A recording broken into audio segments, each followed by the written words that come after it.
vivía con su esposo, Gerard, y sus 3 hijas pequeñas. Desde fuera, parecía una vida familiar estable, basada en el éxito profesional y la normalidad suburbana. Dentro del hogar, sin embargo, la realidad era mucho más frágil. Alison June Baden-Clyde tenía 43 años en 2012. Sus amigos la describían como cálida, responsable y profundamente dedicada a sus hijas. Era una madre presente, atenta a las rutinas de la escuela, las tareas y la vida familiar. Alison había estudiado en la universidad y trabajado en labores administrativas, pero al crecer sus hijas, su prioridad pasó a ser criarlas. Su identidad estaba ligada a estar presente, ser fiable y emocionalmente disponible para su familia. Gerard Baden-Clyde, también de 43 años, era arquitecto y director del estudio Baden-Clyde Architects. Su trabajo lo situaba dentro del ámbito profesional de Brisbane, y en público se mostraba seguro y elocuente. La pareja se había conocido años antes y había construido una vida que, sobre el papel, parecía exitosa: matrimonio, hijas, carreras y una casa en una zona codiciada. Pero para 2012, la relación estaba bajo una fuerte presión. El matrimonio Baden-Clyde ya se deterioraba antes de la desaparición de Alison. La presión económica pesaba sobre la familia. El estudio de Gerard atravesaba dificultades, con deudas crecientes y problemas legales sobre su viabilidad. El estrés financiero se filtró en el hogar, creando tensiones difíciles de ocultar. Alison conocía la inestabilidad y, según se estableció después en el juicio, estaba cada vez más angustiada por el futuro y la seguridad de sus hijas. Aún más dañina fue la ruptura de la confianza. A finales de 2011 y comienzos de 2012, Alison descubrió que Gerard mantenía una relación extramatrimonial con una ex empleada de su empresa, Tony M. Sehug. La revelación supuso un giro emocional profundo para Alison. No fue una sospecha vaga, había registros telefónicos, correos electrónicos y, más tarde, admisiones directas. Para Alison, la infidelidad significó no solo traición, sino la posible destrucción de la familia que intentaba proteger. En las semanas siguientes, Alison tomó decisiones que reflejaban firmeza y vulnerabilidad. Confrontó a Gerard por la relación y buscó apoyo psicológico. Habló con amigos cercanos y familiares, expresando su dolor y sus dudas sobre el futuro del matrimonio. Al mismo tiempo, siguió protegiendo a sus hijas del conflicto. Hacia afuera, la rutina continuó. Se preparaban almuerzos escolares. Se cumplían compromisos. La casa seguía en orden. A puertas cerradas, la relación oscilaba entre intentos de reconciliación y nuevos enfrentamientos. Gerard puso fin a la relación, al menos en palabras, y dijo querer salvar el matrimonio. Alison, sin embargo, seguía herida y cautelosa. La confianza rota no se recuperaba con facilidad. Para abril de 2012, el ambiente emocional en la casa Baden-Clyde era tenso y sin resolver. La noche del miércoles 18 de abril de 2012, esa tensión volvió a hacerse presente. Alison y Gerard asistieron juntos a un evento escolar, mostrando compostura en público. Al regresar a casa, hablaron en privado. Más tarde, las pruebas indicarían que fue una conversación seria y cargada de emoción, aunque solo ellos conocieron su contenido exacto. Lo cierto es que el matrimonio estaba en un punto decisivo. A la mañana siguiente, jueves 19 de abril de 2012, comenzó como cualquier día escolar. Gerard diría después que se levantó temprano para preparar a las niñas para ir al colegio. Alison, según él, había salido a caminar y no regresó. Afirmó que salió con ropa deportiva, algo que a veces hacía. Cuando no pudo contactarla por teléfono, la preocupación empezó a crecer. A media mañana, la ausencia de Alison dejó de ser una inquietud privada. Gerard llamó a familiares y luego a la policía para reportarla como desaparecida. La información inicial sugería a una mujer que había desaparecido sin explicación de su entorno habitual.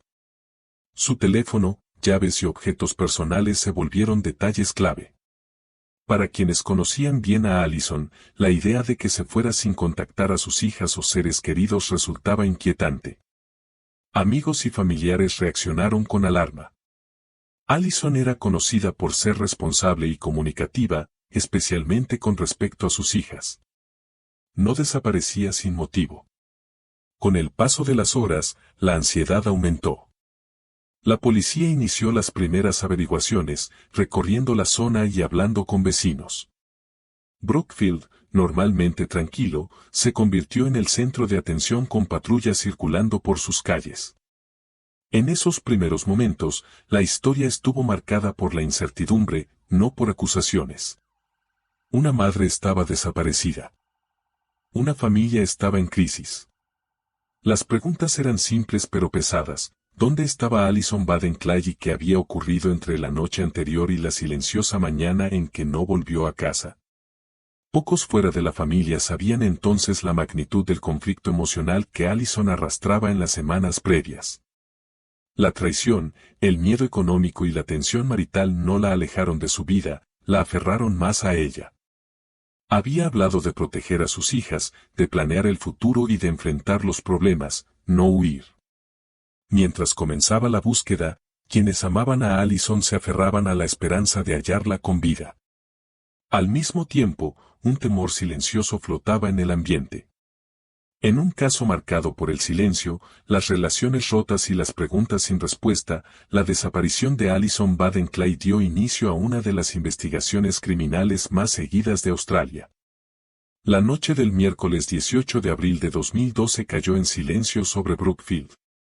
Dentro de la casa de los Baden-Clay en Eichmann Close, las rutinas familiares habían terminado por ese día. Las niñas dormían. Las luces estaban bajas. Lo que quedaba era la tensión sin resolver entre dos adultos con un matrimonio roto y frágil.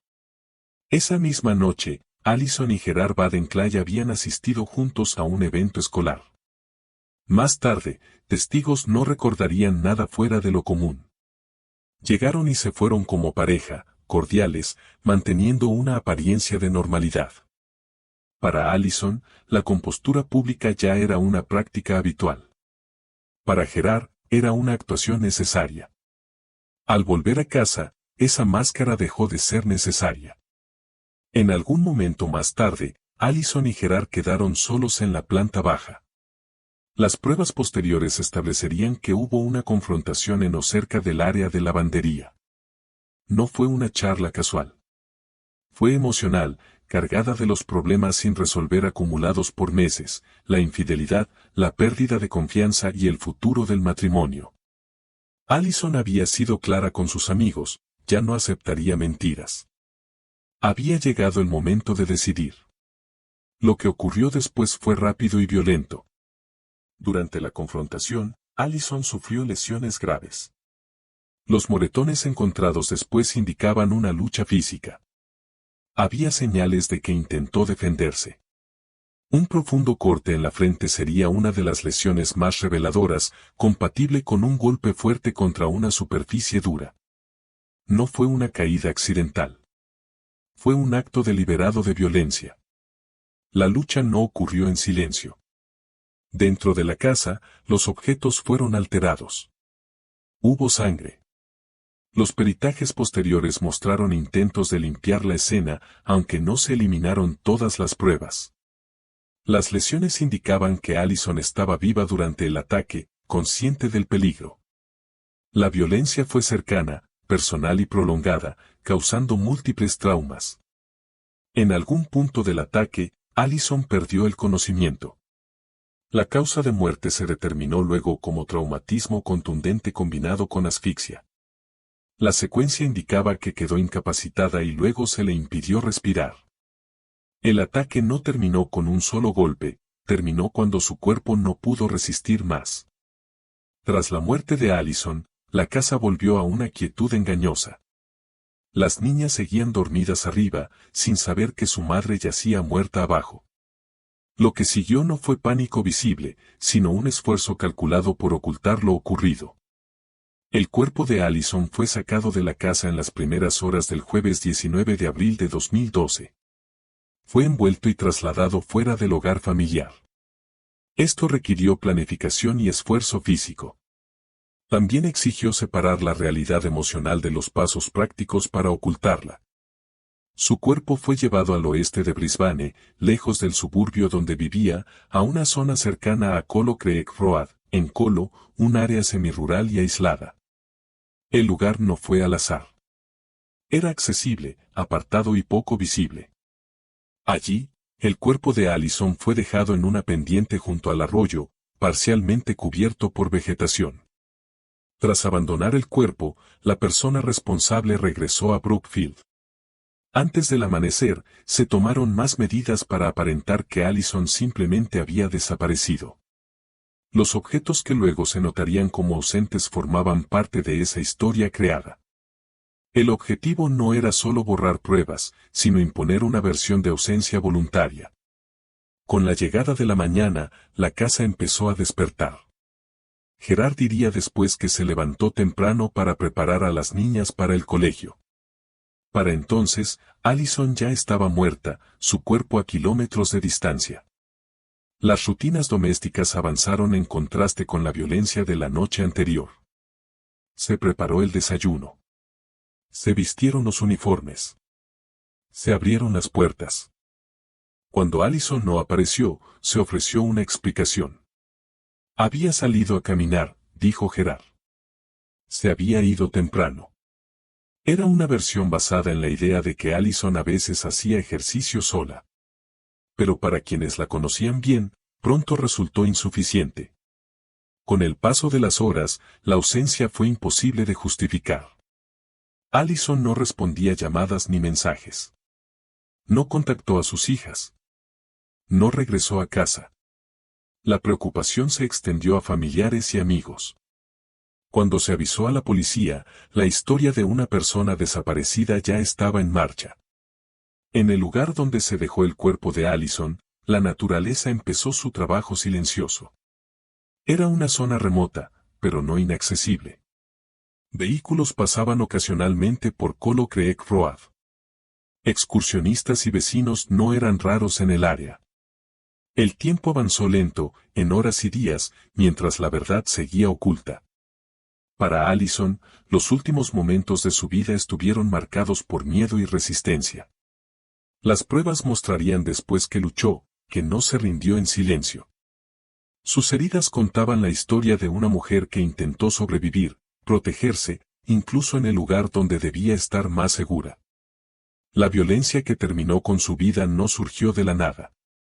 Nació de un contexto de control, secretos y presión emocional acumulada en privado. El crimen no fue impulsivo en lo que vino después.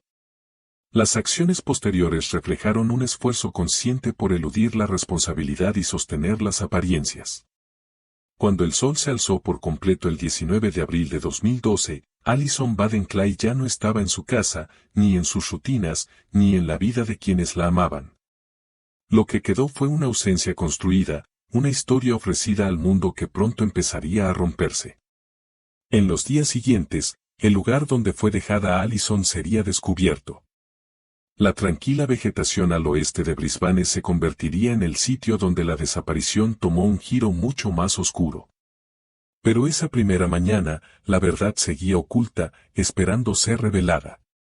Desde el momento en que Allison Baden-Clay fue reportada como desaparecida el 19 de abril de 2012, la policía de Queensland inició lo que parecía una investigación rutinaria. Los agentes recorrieron el vecindario de Brookfield, preguntando si alguien la había visto caminar esa mañana. Las búsquedas se centraron en zonas de matorral y senderos cercanos. Al principio, el caso se abordó con optimismo cauteloso. Los adultos desaparecidos suelen ser encontrados en horas o días. Aún había esperanza. Esa esperanza comenzó a debilitarse cuando surgieron inconsistencias. La policía advirtió pronto que la desaparición de Allison no encajaba con su carácter. Había dejado objetos esenciales, como su bolso, teléfono y automóvil. Más inquietante aún era su silencio. Allison era una madre dedicada que mantenía contacto constante con su familia.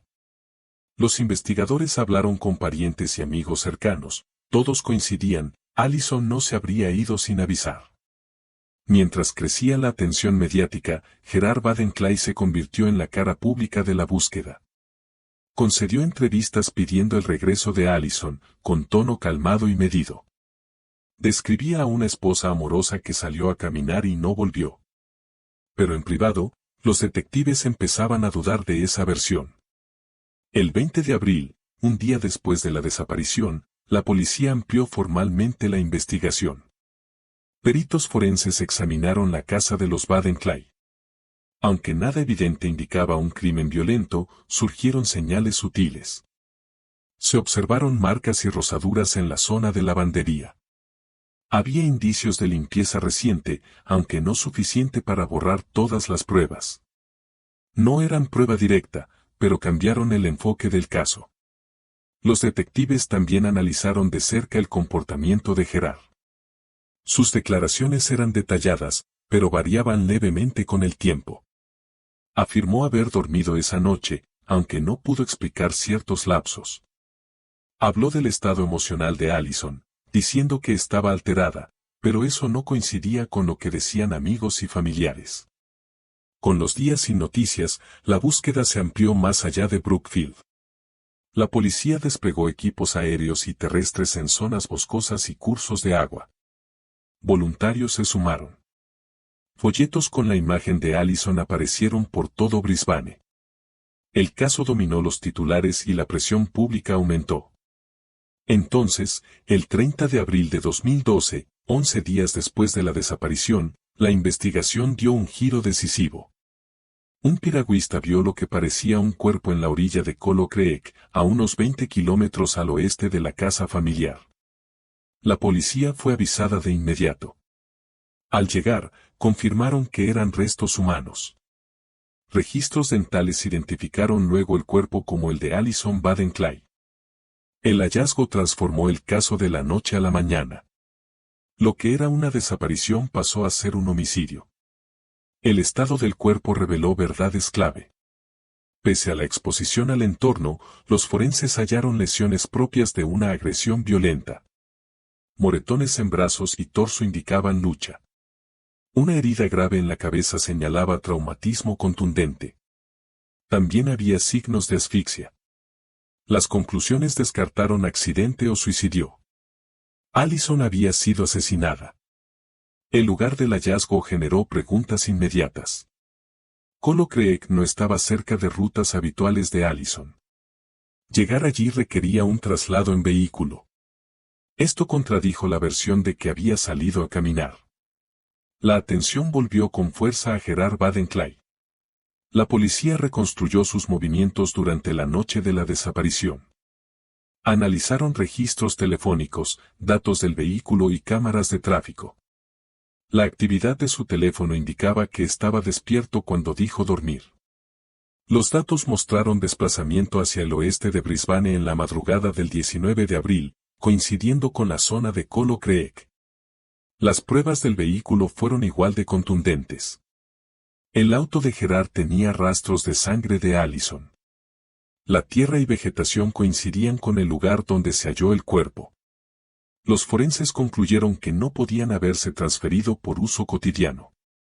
Los investigadores también hallaron pruebas de engaño continuo. Aunque Gerard dijo que la relación había terminado meses antes, los registros mostraban contacto con Tony M. Sehug. Correos y mensajes contradecían sus afirmaciones de reconciliación. El perfil que surgió fue el de un hombre bajo enorme presión personal y financiera, decidido a mantener su imagen y evitar una separación. Los testimonios debilitaron aún más su relato. Vecinos informaron ruidos nocturnos incompatibles con su versión. Amigos describieron a Allison como cauta pero decidida, enfrentando su situación, no huyendo. Con la evidencia acumulándose, la policía actuó. El 13 de junio de 2012, casi 2 meses después del hallazgo del cuerpo, Gerard Baden-Clay fue arrestado y acusado de asesinato. Quedó detenido y se le negó la libertad bajo fianza. El arresto marcó un momento clave para la familia de Allison. Para sus padres, hermanos y amigos, fue un paso hacia la responsabilidad, aunque no alivió el dolor. La investigación había revelado sus últimos momentos con crudeza. Cada hallazgo fue necesario y devastador. Para el público, el caso entró en la etapa judicial. La cobertura mediática volvió a intensificarse, pero los investigadores siguieron centrados en pruebas, no especulación. Cada afirmación debía resistir el escrutinio del tribunal. Cada conclusión debía basarse en hechos. La investigación sobre la muerte de Alison Baden-Clay fue metódica y basada en evidencias. No dependió de una sola revelación, sino de la suma de datos forenses, tiempos y contradicciones. Pieza a pieza, se reconstruyó su última noche, no por una sola voz, sino por las huellas dejadas.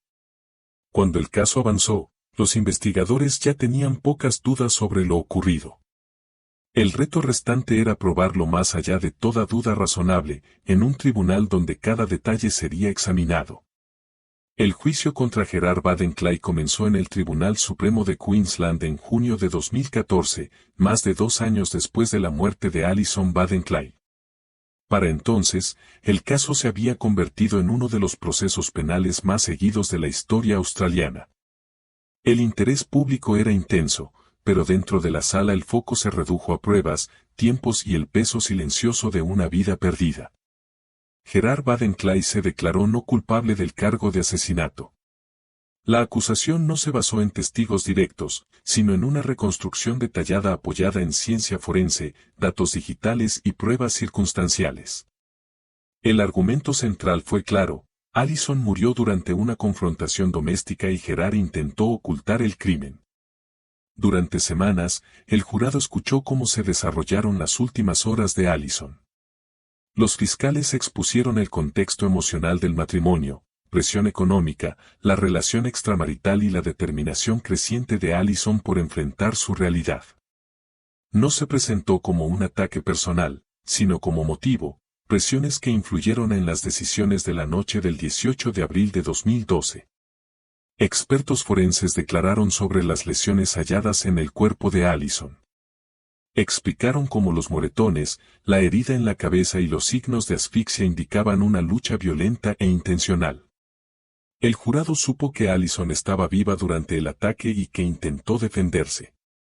Las lesiones mostraban fuerza sostenida, no un hecho accidental aislado. La evidencia digital fue clave para la acusación. Los registros telefónicos contradijeron la versión de Gerard de haber dormido toda la noche. Los datos situaron su teléfono activo de madrugada y moviéndose al oeste de Brisbane, hacia Colo Creek. Las pruebas del vehículo confirmaron ese trayecto. La tierra y vegetación halladas en el auto coincidían con el lugar donde apareció el cuerpo de Alison.